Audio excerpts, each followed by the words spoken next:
Welcome back to another technical deep dive here in the debug zone.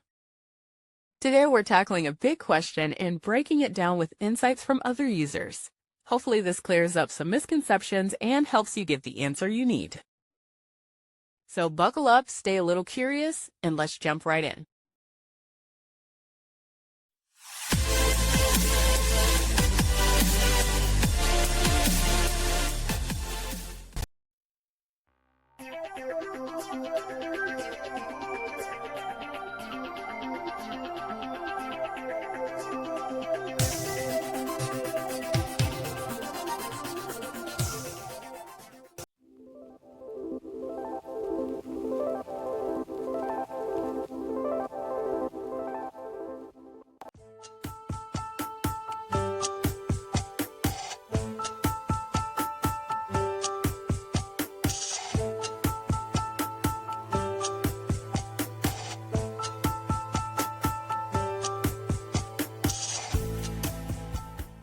And that's a wrap.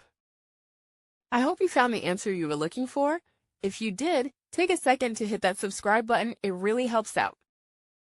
And let me know in the comments which solution worked best for you. See you next time in the debug zone.